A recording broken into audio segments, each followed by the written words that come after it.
সোনামুড়া থানার ওসি পরিতোষ দাসের নেতৃত্বে সোনামুড়া বেজিমারা এবং পাঁচনালিয়া এলাকায় 1,43,000 গাঁজা গাছ ধ্বংস করল পুলিশ প্রশাসন শনিবার বিকেল 4:30 জানা যায়, বিগত 1.5 মাস যাবৎ সোনামুড়া থানার পুলিশ প্রশাসন গাঁজা গাছ ধ্বংস অভিযান চালিয়ে যাচ্ছেন। তারই অঙ্গ হিসাবে শনিবার সকাল 11টা থেকে বেজিমারা এলাকায় প্রথম অভিযান চালায় এবং সেখানে অভিযান চালিয়ে 25,000 গাঁজা গাছ ধ্বংস করেন এবং পরবর্তী অভিযান চালায় পাঁচনালিয়া এলাকায়। সেখানে অভিযান চালিয়ে সর্বমোট 1,43,000 গাঁজা গাছ ধ্বংস করেন।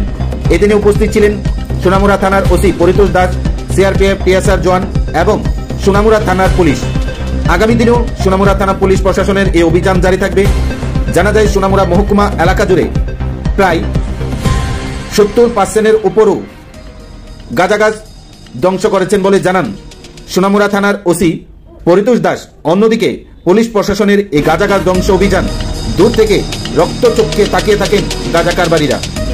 জানা যায়, আগামী দিনেও সোনামুড়া থানার পুলিশ প্রশাসনের এই গাঁজা গাছ ধ্বংস অভিযান জারি থাকবে বলে জানান ওসি পরিতোষ দাস। সোনামুড়া থানা ওসি স্যার, আজকে আপনাদের এই গাঁজা বিরোধী অভিযান হঠাৎ কেন? গত 1.5 মাস ধরে আমাদের এই গাঁজা গাছ ধ্বংসের অভিযান চলছে। আমরা বিভিন্ন এলাকাতে গাঁজা গাছ ধ্বংস করেছি। আজকে বেজিমারা, পাঁচনালিয়া সহ বিভিন্ন এলাকা থেকে গাঁজা গাছ ধ্বংসের আমরা অভিযান এখনও চলছে, এখনও আমাদের অভিযান জারি আছে। আমরা মোটামুটি বেজিমারাতে 25,000-এর মতো আমরা গাঁজা গাছ ধ্বংস করেছি। এখন এখানে গাঁজা গাছ ধ্বংসের অভিযান চলছে।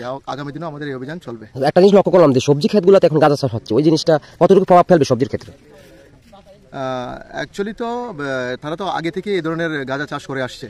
হ্যাঁ, তাদের ম্যাক্সিমাম জায়গাতে যে জায়গাগুলি আছে টিলাভূমি, যেগুলি সবজি করা যায়, এগুলিতে তারা ম্যাক্সিমামই গাঁজা চাষ করছে। আমরা মোটামুটি 80%, 75% থেকে 80% পর্যন্ত গাঁজা গাছ ধ্বংস করেছি। আরও কিছু বাকি রয়েছে, এগুলি আমরা চিহ্নিত করে আগামী দিনে এগুলিকে ধ্বংস করে দেবো।